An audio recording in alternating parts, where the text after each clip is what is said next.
Papua itu masya Allah. Pokoknya Banyuwangi. Ini bukan kaminya yang besar, bukan kaminya yang dipandang oleh masyarakat. Ya baru Banyuwangi. Siapa kami? Kami itu bukan orang siapa-siapa. Nah, kayak itu apa budi pekertinya, kebiasaannya. Seakan-akan saya melihat Rasulullah ada di sini. Allimuha akibakum fa innaha kalimatun tuhibbuha Allah wa rasuluh. Ajarkan ini kepada anak kalian. Karena kalimat ini disukai oleh Allah dan Rasulnya. Itu membekas dalam hati saya, membekas dalam otak saya, dimanapun saya berada. Kiai. Bismillahirrahmanirrahim. Assalamualaikum warahmatullahi wabarakatuh. Apa kabar sahabat Yoma TV dimanapun sahabat berada? Mungkin dari sahabat Yoma TV sudah menunggu konten-konten yang beberapa minggu bahkan mungkin beberapa bulan dari sebelumnya. Sepertinya ada gap atau ada jarak penguploadan dari Yoma TV. Nah, di kesempatan kali ini kita hadir kembali dan dengan konsep yang mungkin berbeda dan baru. Oleh sebab itu mohon bantu support dan dukungan dari teman-teman. Nah, di kesempatan kali ini kita sudah bersama dengan pemateri kita dari narasumber yang aktif dalam dunia dakwah. Sudah tidak bisa diragukan lagi bagaimana saya juga dulu pernah satu periode dengan beliau, bagaimana beliau di pondok aktif dalam banyak kegiatan hingga akhirnya ketika lulus menjadi alumni beliau masih aktif kegiatan-kegiatan di pondok menjadi kegiatan bermanfaat di luar pondok ketika menjadi alumni. Dan kita sapa pemateri kita atau narasumber kita, yaitu biasa dipanggil Fawaid. Beliau membalik muda, pasti kalau penceramah kan Kiai Fawaid. Taulah saja. Fawaid. Beliau sudah banyak mengisi acara-acara di daerah-daerah. Oleh sebab itu kita mungkin akan menggali lebih dalam mengenai apa-apa yang sekiranya dapat disampaikan oleh beliau. Mungkin pertama tentang perjalanan hidup dulu, gitu, tentang masa kecil Nora dan pendidikan Nora dan lain-lain. Kalau boleh tahu lahir dan besar di daerah mana? Kalau saya sendiri lahir dan besarnya di daerah terpencil namanya Pasanggar. Lebih tepatnya ada daerah di sana Kampung Bunangkah. Meskipun Bunangkah ini istilah yang tidak bisa dinamakan karena bukan kampung, bukan desa. Tapi Bunangkah itu melekat di daerah itu. Bunangkah itu bukan kampung, bukan desa. Tapi melekat di daerah itu. Melekat di daerah itu. Ya. Karena dulu katanya di sana ada ada sejarah yang memberi nama Bunangkah itu. Jadi kalau masih ada keturunan dari Bunangkah itu dianggap Bunangkah. Meskipun daerah beda desa, misalnya Tanjung atau Pelangandaya, kalau masih ada keluarga Bunangkah tetap dianggap Bunangkah. Oh, berarti Bunangkah itu bahkan lebih terkenal dari nama kampung. Lebih terkenal dari nama desanya. Lebih terkenal dari nama desanya. Ya. Pasanggar masih kalah sama Bunangkah. Masih kalah sama Bunangkah, ya. Gitu. Oh, Bunangkah itu mungkin tahu apa arti Bunangkah dari bahasanya? Ya, konon katanya dulu pernah ada orang yang lewat di sana katanya, kemudian ada bau-bau nangkah. Bau nangkah. Iya. Kemudian orang bilang, "Wah, Bunangkah." Akhirnya dari situ nama itu melekat di daerah itu. Oh, Bunangkah itu dari kata bau nangkah. Bau nangkah. Oh, bau nangkah. Oh, saya jadi paham sekarang. Iya. Bunangkah gitu. Bau nangkah. Nah, menarik karena di daerah saya juga ada yang seperti itu. Kampung saya Bungkuplong. Tapi ada yang lebih dikenal dari Bungkuplong. Apa itu? Lastoa. Reng Dima, Reng Lastoa. Kalau disebut Bungkuplong, Madima Bungkuplong. Itu Lastoa itu kampung atau desa? Bukan kampung, bukan desa. Iya. Tapi Lastoa lebih dikenal dari kampungnya. Iya, kayak gitu. Lebih tersohor lah. Bunangkah jadi bau nangkah. Mungkin jadi doa biar pribadi kita wangi. Ya, wangi. Amin. Jadi besar dan kemudian melanjutkan pendidikan. Besar dan besar dari daerah Bunangkah. Cuma orang tua perempuan ibu itu dari Sampang. Dari Sampang. Ya. Meskipun kakek saya asli Bunangka juga gitu. Kakek dari ibu. Iya, kakek dari ibu. Kakek dari Asli ibu Bunangka. asli Bunangka, kemudian pindah ke Sampang. Setelah itu kawin dengan bapak saya. Gitu. Oh, jadi Makanya sepupu. sepupu. Kemudian melanjutkan pendidikan. Melanjutkan pendidikan. Ya. Pertama di Dulu apa?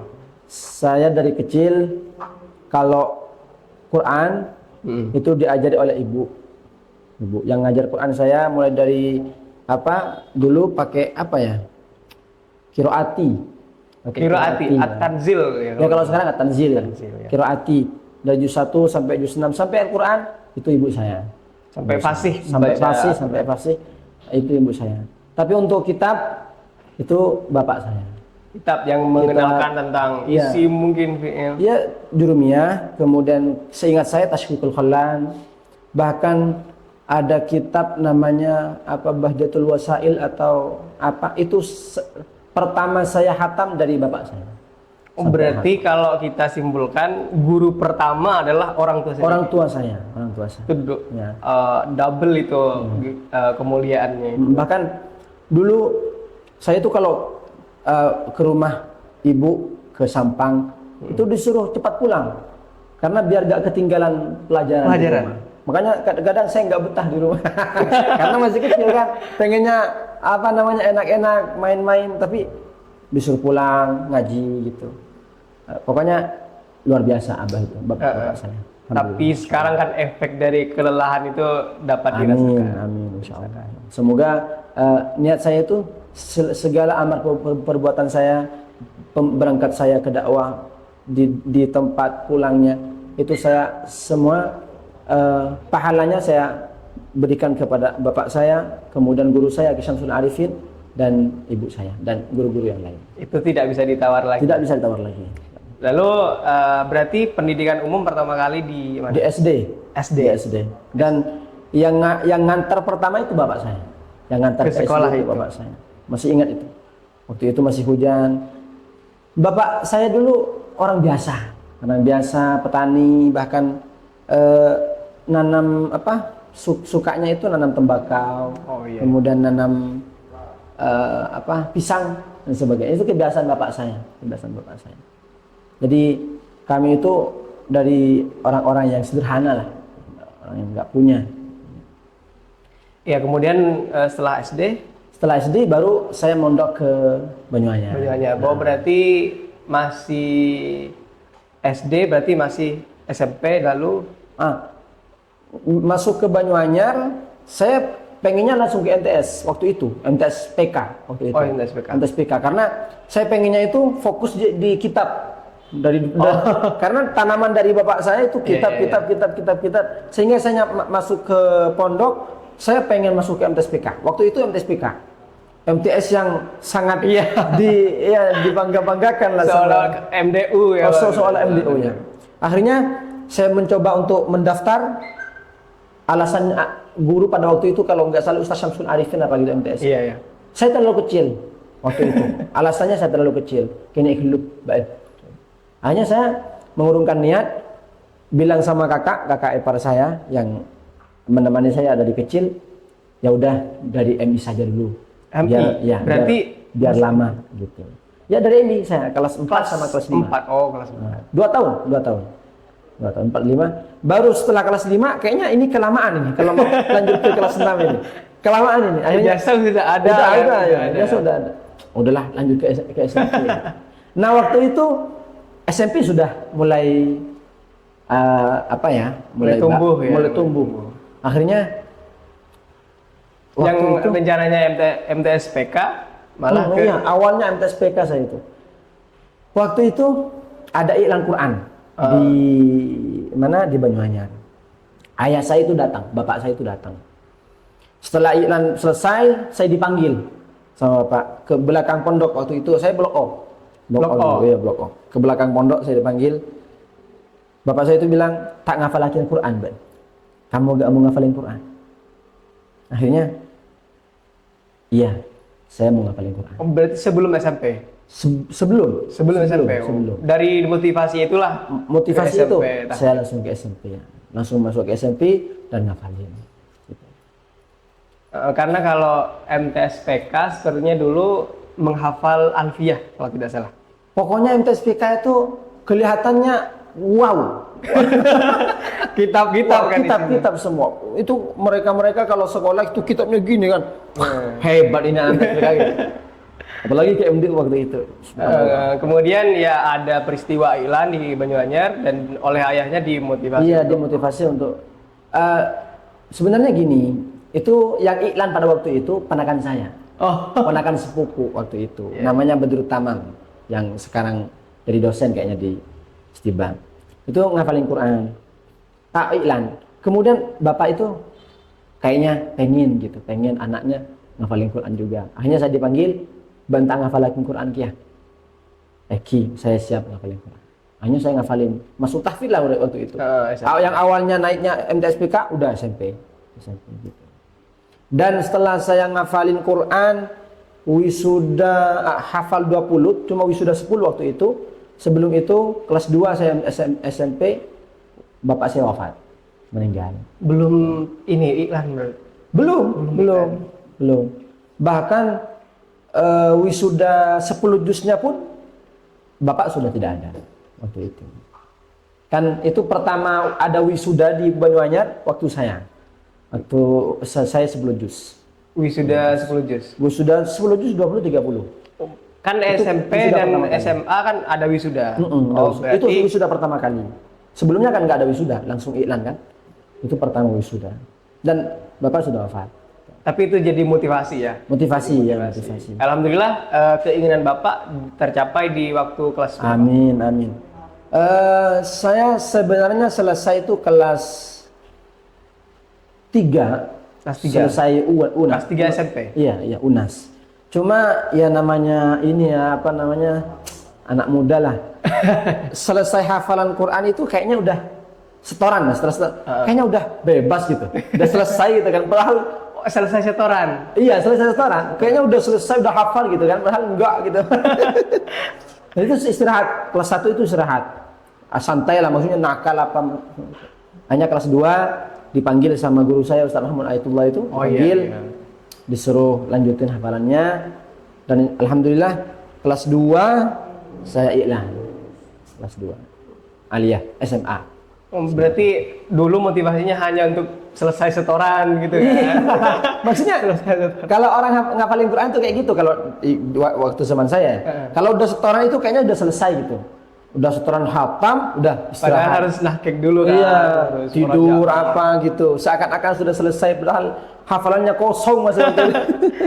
Kosong. Hanya lanjut lagi kelas 2 baru bisa iklan. Dan yang paling membuat saya terharu pada waktu itu, yang paling mendukung saya menghafal Quran bapak saya. Yang bahkan saya dulu gini cerita ya. Iya. Ini kok cerita pribadi ya? Gimana? Ini kan menginspirasi juga pada saya nanti. Ya. Dulu waktu itu saya ikut lomba tahfidz juz 1. Juara saya waktu itu, juara 1. Setelah saya juara 1, piala saya kirim ke rumah. Bapak saya itu yang awalnya jarang ngirim, itu waktu itu kadang 4 hari saya ke pondok. 3 hari, 4 hari, saya dikirim terus. Sampai saya ikut 3 juz juara alhamdulillah, 5 juz juara alhamdulillah. Semenjak itu saya sering dikirim sama bapak itu. Mungkin ya karena ya sedikit bahagialah, bangga gitu. Namanya orang yang sudah merasa bahagia, berharap anaknya bisa mencapai sesuatu dan tercapai, tentu kan bahagia. Bahkan ada salah satu teman pondok saya, teman kamar saya bilang, ya udah, kamu beli piala aja, kirim ke rumah. Biar makin banyak. Kiriman gitu. Itu kalau saran teman diambil semuanya. Iya. Ya kayak gitulah. Oke, menarik ya. Tapi kalau saya lihat ya, ketika Lora sudah iklan kan, sudah iklan, dan waktu itu saya masih ada di Banyuanyar. Sudah di Banyuanyar. Ya. Sempat masuk Markazul Lugha Arabiyah. Iya, waktu itu setelah iklan, apa bekal saya ini? Saya pulang nanti entah itu di rumah mungkin ada tanggung jawab ke masyarakat atau ke lembaga atau ke apa saya yang mau diajarkan. Terus saya pas waktu itu mau tugas. Waktu itu kan kelas 3 gak boleh ikut program. Iya. Gak boleh. Kan Program mau tugasan. Iya, kalau syu'bah bahasa Arab nggak boleh. Waktu itu saya memberanikan diri. Saya kelas 3 udah itu. Udah selesai iklan, saya memberanikan diri waktu itu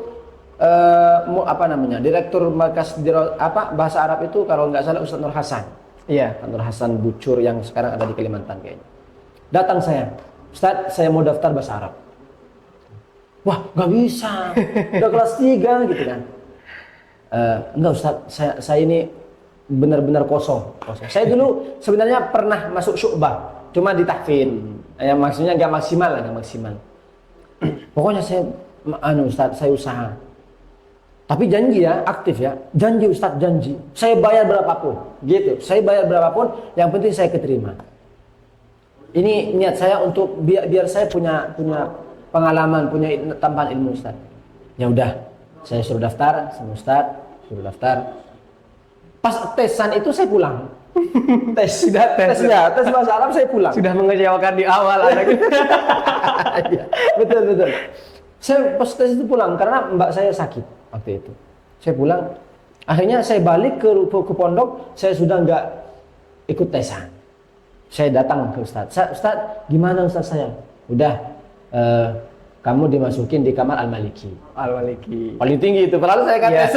Kan ada Hambali dan Hanafi. Syafi'i, Hambali, Maliki. Maliki. Oh iya. Oh, ya, Hanafi, Maliki. Maliki itu paling tinggi. Iya. Kalau kamar paling tinggi. Saya dimasukkan ke sana. Saya kalau di sini Ustaz, nggak apa-apa. Bareng sama teman-teman yang lain gitu. Akhirnya saya aktif di sana di bahasa Arab selama setengah tahun. Setelah itu baru sama Ustaz Sajar Rozi itu diwajibkan semua santri untuk ikut pembekalan. Karena pembekalan kalau dulu tidak sampai setengah tahun atau 4 bulan gitu. Iya. Dan juga kebetulan ketika lulus beliau ini aktif di dakwah. Iya. Jadi aktif di dakwah ke pelosok-pelosok, ke desa-desa menyiarkan agama Islam. Dan itu juga saya lihat waktu menjadi santri. Lora ini aktif di program Al-Hikmah. Jadi Al-Hikmah. Jadi bagaimana ceritanya Al-Hikmah sampai membuat buku panduan untuk ceramah? Itu. Ini dari awal lagi nih. Dari awal lagi nih. Ini nanti ujung-ujungnya kembali ke keluarga saya lagi. Iya. Karena gini, dulu saya masih kecil itu sering dibilang sama bapak, Cong, anak ya, nak, ikut lomba pidato. Terus ditulis, dibuatin sama bapak, dibuatin, ini hafalin. Berarti pidatonya yang mau dilombakan dibuatin sama bapak, ya. Dibuatin, akhirnya saya hafalin, ikut lomba di rumah sendiri. Alhamdulillah juara waktu itu, juara 2 kalau nggak salah. Dah, akhirnya saya diikutkan lomba di Pamekasan, Semadura atau Pamekasan kalau nggak salah. Tepatnya di Alamin Pendidikannya. Saya ikut lomba di situ juga dari bapak ini teks pidatonya.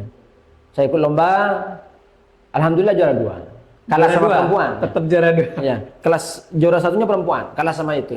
Juara 2. Terus ikut fantasi. Pokoknya itu teks pidato dari bapak. Akhirnya saya mondok di Banyuanyar, ada lomba, kalau nggak salah Gia itu.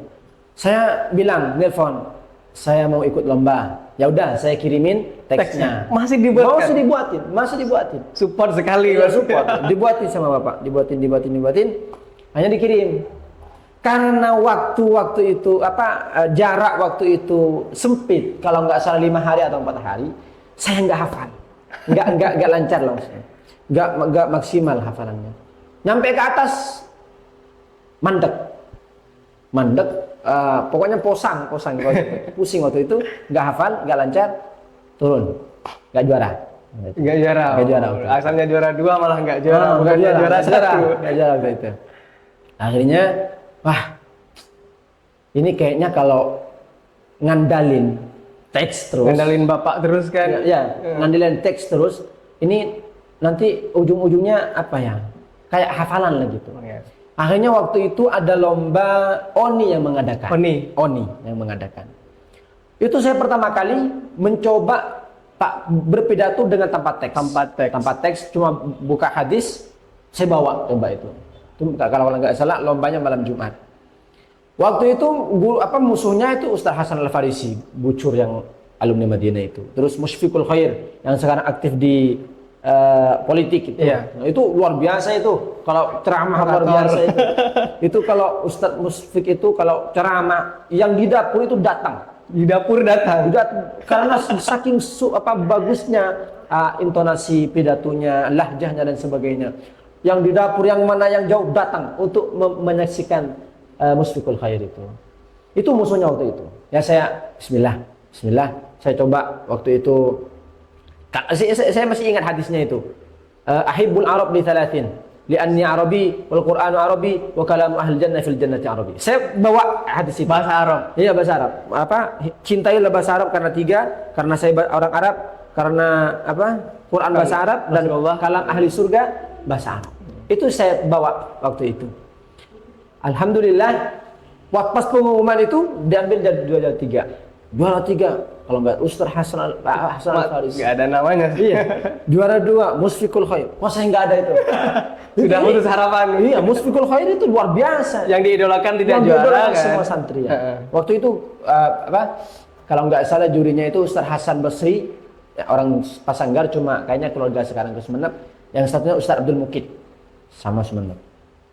Wah, itu juara 1, juara 3, juara 2 udah nggak ada. Ini nggak ada ini. Akhirnya pas juara 1, alhamdulillah dipanggil di juara 1. Dipanggil juara 1. Nama saya. Itu pertama saya nggak pakai teks. Tanpa teks dari orang tua, berangkat dari baca hadis sendiri, dan alhamdulillah mengalahkan idolanya. Ini luar biasa sekali. Sebenarnya bukan mengalahkan, keberuntungan saja. Keberuntungan saja. Itu berarti cikal bakal Rafa Wahid untuk kemudian aktif di dakwah. Iya.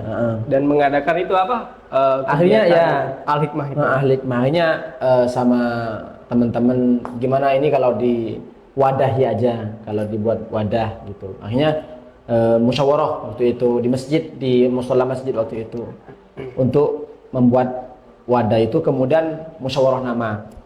Waktu musyawarah nama itu usulannya banyak, ada yang bilang gembok. Gembok. Ya generasi muda apa gitu. Gembok bahasa Madura kan? Iya, gembok. Kalau bahasa Indonesianya ini bahaya gitu. Iya kayak gitu. Bahasa Madura ya. Kemudian ada gembok apa sebagainya. Banyak, ada 3 kayaknya, kemudian diusulkan ke kiai waktu itu. Kiai Syamsul. Disuankan ke Kiai Syamsul Arifin, ke Syekhona. Disuankan. Lama itu nggak ada jawaban.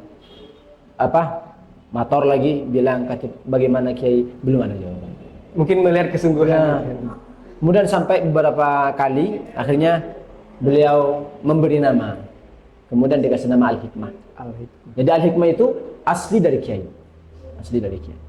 Al-Hikmah itu. Kemudian banyak anggota dan mungkin teman Rafa Wahid juga sekarang juga aktif di dakwah. Iya, banyak. Ada yang di dosen. Ada teman saya itu Nurul Yakin namanya, di Papua sekarang aktif juga di dakwah. Di dakwah juga, mendakwah orang-orang Papua. Orang Papua itu masya Allah, pokoknya banyak. Ini bukan kaminya yang besar, bukan kaminya yang dipandang oleh masyarakat, ya baru Banyuanyar. Siapa kami? Kami itu orang, bukan orang siapa-siapa. Kita dimasak dan dibentuk di pondok pesantren. Oke, kita mungkin masuk ke pembahasan intinya ini terkait tadi juga disebutkan bahwa apa yang didapat dari Rafa Wahid sekarang tentu tidak lepas dari jasa orang tua dan jasa guru. Dan kemudian kita pasti kan mempunyai rasa sayang, rasa cinta kepada guru-guru kita dan rasa hormat dan takzim kepada guru kita. Dulu bagaimana Rafa Wahid melihat takzim kita kepada guru itu bagaimana? Ada 2 jalur itu. Yang pertama jalur keturunan. Ada jalur melalui ilmu. Ada jalur nasab, ada jalur ilmu. Nasab itu ada 2 lah, nasab ilmu, nasab keturunan. Kalau kata Nabi itu kullu sababin wa nasabin munqati yaumal qiyamah. setiap nasab dan sebab itu nanti akan terputus. Bapak sama anak terputus. Ya. Terus apa namanya? Kepala sama bawahannya terputus semua. Illa nasabi wa sababi, kata Nabi. Kecuali nasab saya dan sebab saya. Sebab. Yang pertama nasab. Jadi nasab Nabi itu sampai hari kiamat tidak akan terputus. Nasab Nabi, keturunan Nabi. Mulai dari Sayyidah Fatimah, Sayyidina Husain, Sayyidina Ali Zainal Abidin, terus sampai ke bawah, sampai hari kiamat tidak akan terputus. Makanya kita mungkin hormat kepada kepada Sayyid dan kepada Habaib, kepada Sayyid, kita hormat. Meskipun ya kita kadang dicoba dengan ini. Kalau ada misal ini sedikit ya. Iya. Kita ada Habib yang baik, yang akhlaknya luar biasa. Narasinya mungkin tidak enak di telinga orang dan lain-lain. Enggak, maksudnya orangnya baik, jujur, berilmu. Kita nggak malas untuk menghormat. Tapi kalau ketika ada Habib yang gaul, ya kan, yang mohon maaf omongannya agak kasar, itu kita dicoba dengan itu. Masih hormat atau tidak? Masih hormat atau tidak? Innama yuridullahu liyudhiba ankumur rijsa ahlal baiti wa yutahhirakum tathira. Kita dicoba dengan itu. Masih hormat atau tidak? Kamu itu hormat karena dia akhlaknya baik atau karena ini masih ada sambungan dengan Rasulullah? Berarti untuk hormat ya, kita harus tetap hormat karena beliau adalah nasab dari Rasul. Nasab Rasul. Bukan karena di beliau mungkin perilakunya agak tidak enak kita. Pokoknya saya sih taslimnya semua. Bahkan kata Ki Syukron Makmun itu Jakarta, beliau orang Madura aslinya. Ki Syukron Makmun itu pernah berkata gini, jangankan asli Habib. Ini kan sekarang lagi booming. Iya, booming Habib. Dari krisis Habib. Kata Ki Syukron Makmun, jangankan asli Habib yang ke rumah. Bukan Habib, ngaku Habib, saya kasih uang. Itu kata beliau. Dari saking takdimnya beliau kepada hamba. Jangankan asli Habib datang ke rumah minta uang. Bukan Habib, kalian datang ke rumah ngaku Habib, saya kasih uang.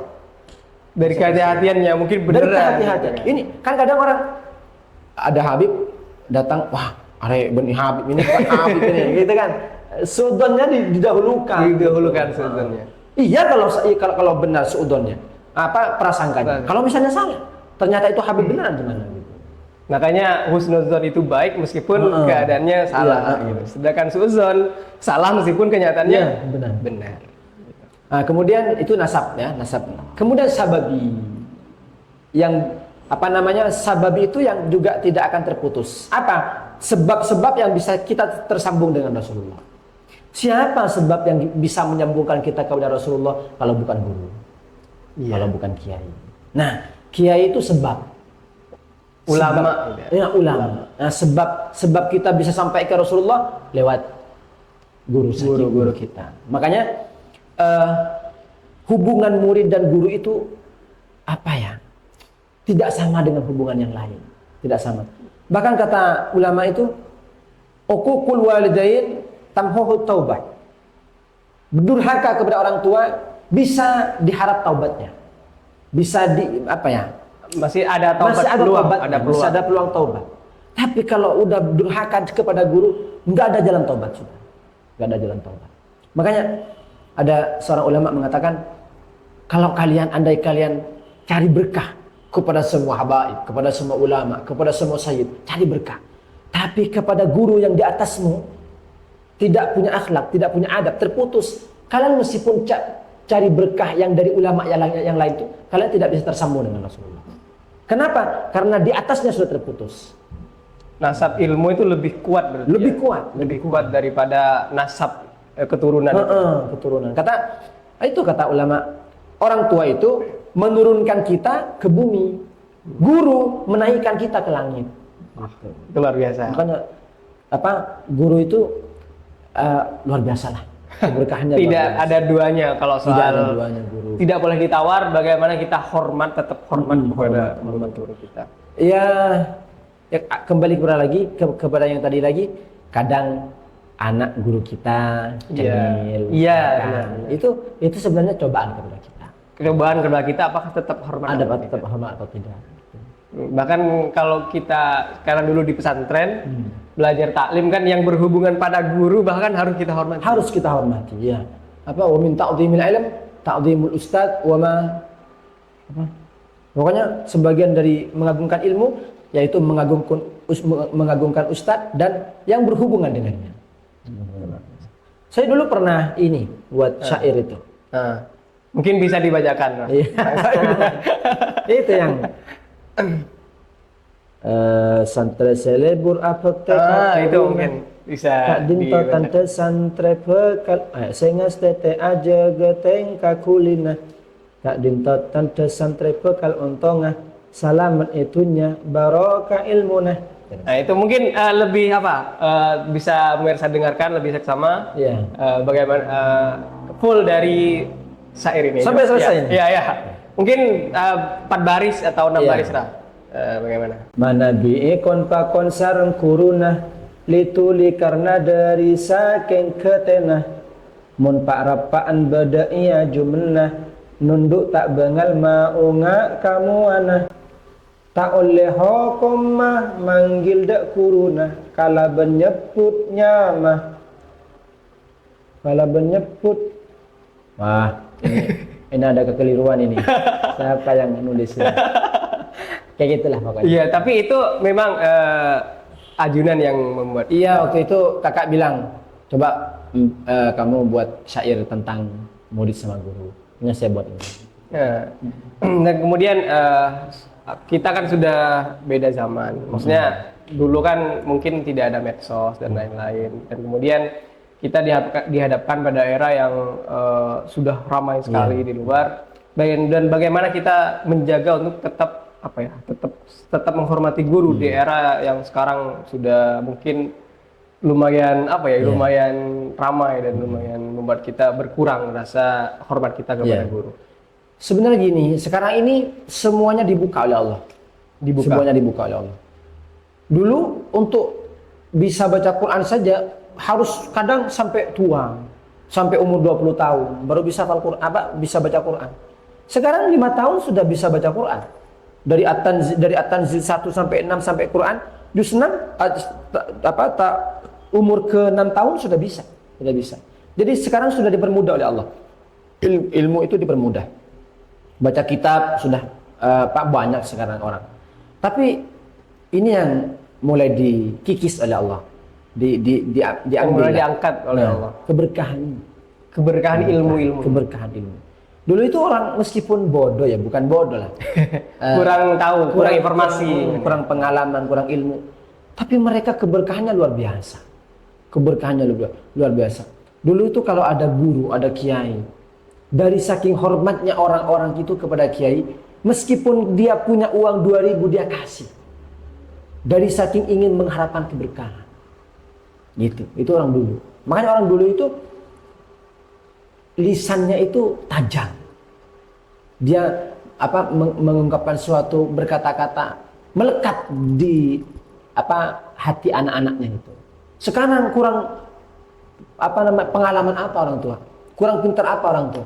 Tapi ketika ngomong nggak digubris sama anaknya, nggak digubris. Kenapa? Karena keberkahannya itu kurang. Keberkahannya yang mulai berkurang. Keberkahannya kurang. Jadi antaranya itu kurang tahu harga seorang guru. Dia kurang paham harga seorang guru itu kayak gimana. Padahal kata Ajunan tadi bahwa guru itu yang menurunkan kita ke bumi. Orang tua yang menurunkan kita ke bumi, sedangkan guru yang mengangkat kita ke langit. Gini, pokoknya kalau bicara masalah guru itu meskipun iya. Banyak sih orang yang nggak percaya sama ini. Banyak gitu. Iya. Saya 4 tahun di luar Madura. Banyak yang nggak percaya itu.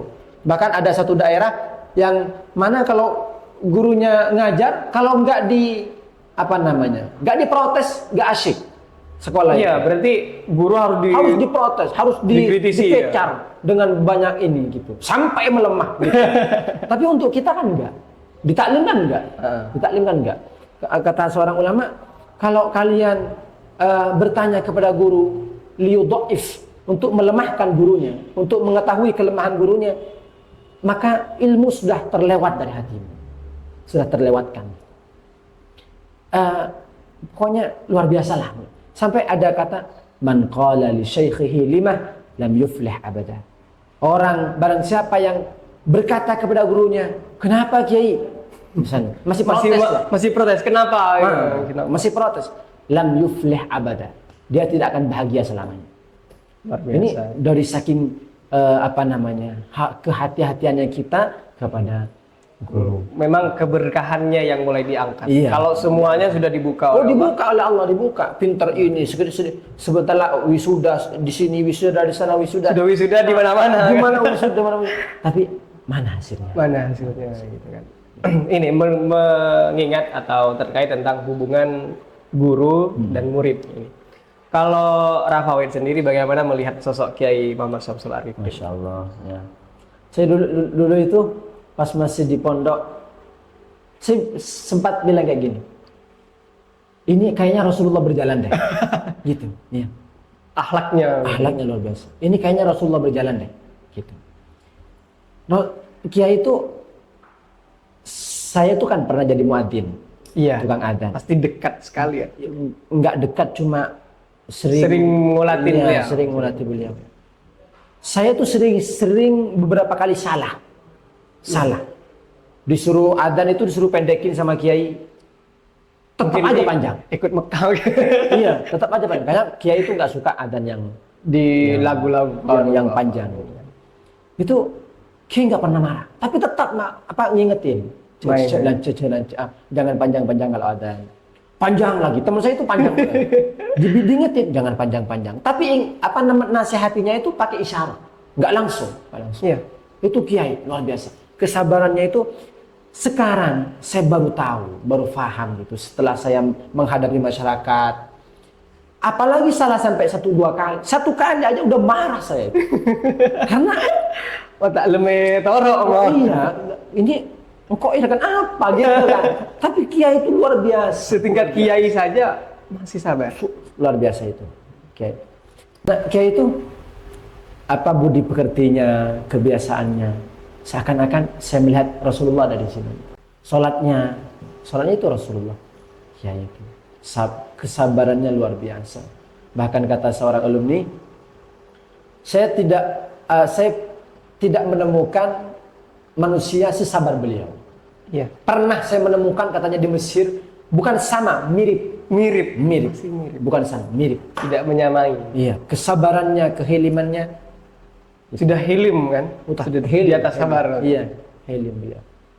Gitu. Dan beliau itu terkenalnya dengan istiqomah.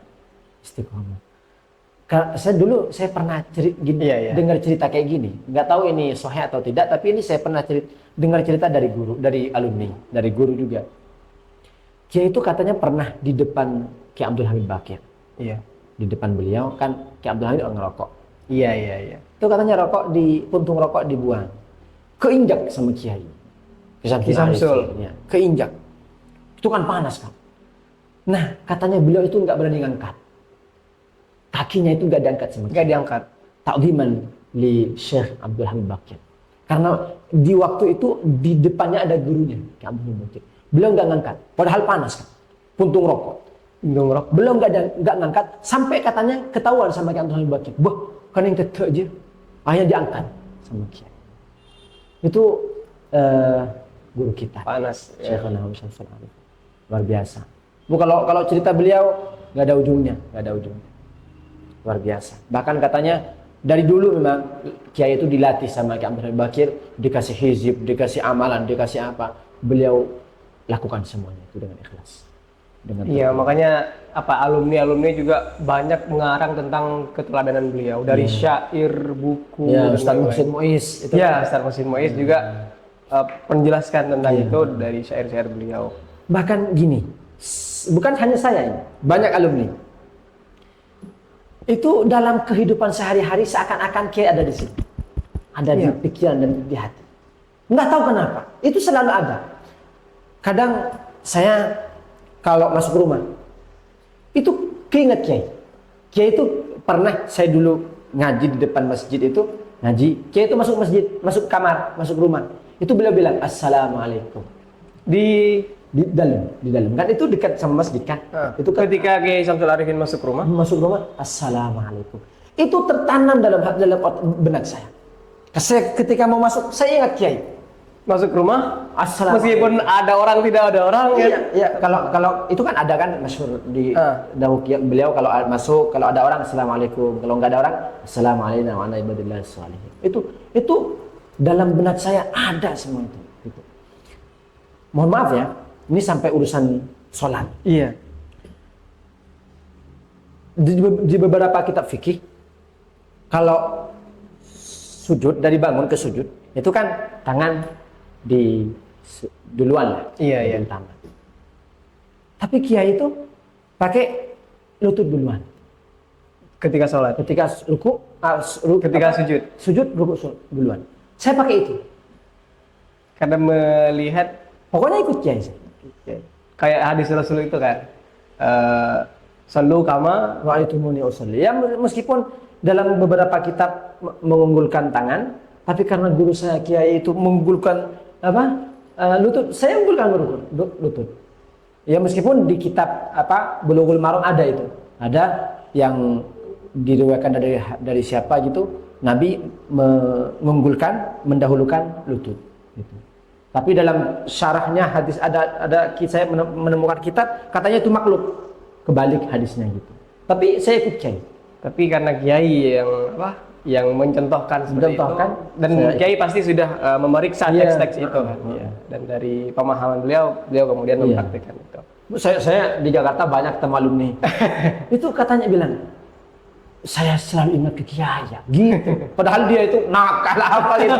Dia bilang gini, saya selalu ingat ke Kiai, kenapa ya gitu. Begitu, Masya Allah. Iya. Takutnya kalau nggak punya uang ingat Kiai, kalau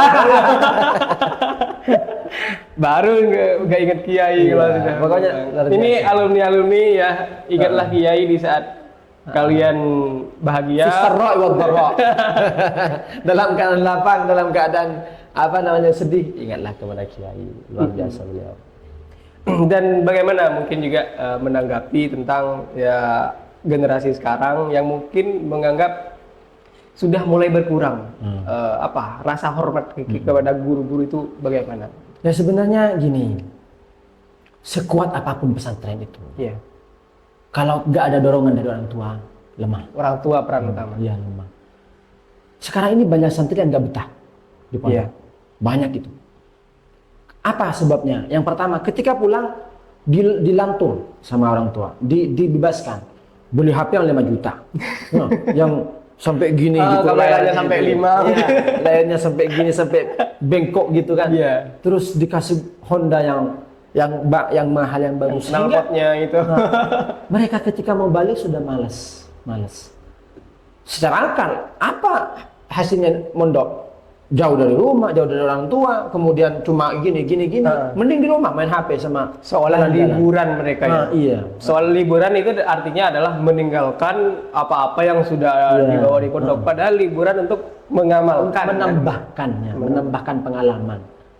Kata Kiai kalau nggak salah itu, kok libur, saya senang kalau santri itu pulangnya salim ke saya, tangannya lembut. Ketika balik tangannya kasar. Itu isyarat dengan itu. Ya, berarti dia pulangnya, selama pulang dia bantu orang tua. Bukan karena ngegas motor ya. Iya. Ya gitu pokoknya. Ya karena setiap pulangan, setiap liburan, Kiai pasti salam pada orang tua. Ya, salam. Itu yang di antaranya. Pokoknya banyak kata-kata Kiai itu yang membekas dalam hati saya. Kalau beliau ada perpisahan pulangan, salam ke orang tua di Sengkok. Salam ke orang tua dari saya. Itu seolah-olah orang tua kita diingat. Iya, diingat, seakan-akan saya ini anaknya beliau gitu. Kita itu santri itu merasa kami itu diakui anaknya oleh beliau. Gitu. Itu luar biasa. Mungkin sudah di pembahasan akhir Mira. Pertama, kalau saya melihat dari yang disampaikan oleh Rafa Wahid tadi, itu tidak lepas dari peran orang tua. Dan yang kedua tidak lepas dari guru-guru kita, utamanya Kiai Haji Muhammad Syamsul Arifin almarhum. Nah, mengingat itu mungkin kemudian ketika sudah Rafa Wahid sudah ada di usia yang sekarang, meskipun sedang menjalankan separuh agamanya, tidak menyempurnakan agama. Kan kalau belum menikah kan separuh dari agamanya kan. Falyattaqillah fi nisfi syani. Ya, bagaimana Rafa Wahid melihat itu dari waktu kecil sampai besar? Ya, tentu ada ucapan rasa terima kasih bagi orang-orang yang paling berjasa pada Rafa Wahid. 3 orang yang paling berjasa dalam hidup saya. Iya. Yang pertama bapak saya, yang kedua guru saya Ki Syamsul Arifin, yang ketiga ibu saya. Itu yang paling berjasa. Jadi orang tua disebut 2 ini ya, orang tua dan ibu. Ibu ya, orang tua ibu. Tengah Ki Syamsul Arifin. Ya karena saya di mana aja itu selalu ingat pesan-pesan beliau. Nggak tahu apa karena saya terlalu banyak dosanya sehingga pesan-pesannya beliau itu selalu ingat, karena beliau itu kalau ngajar itu kadang diulang-ulang. Kalimat itu diulang-ulang. Misalnya, hubbud dunya ra'su kulli khati'ah. Cinta dunia sebagai apa namanya?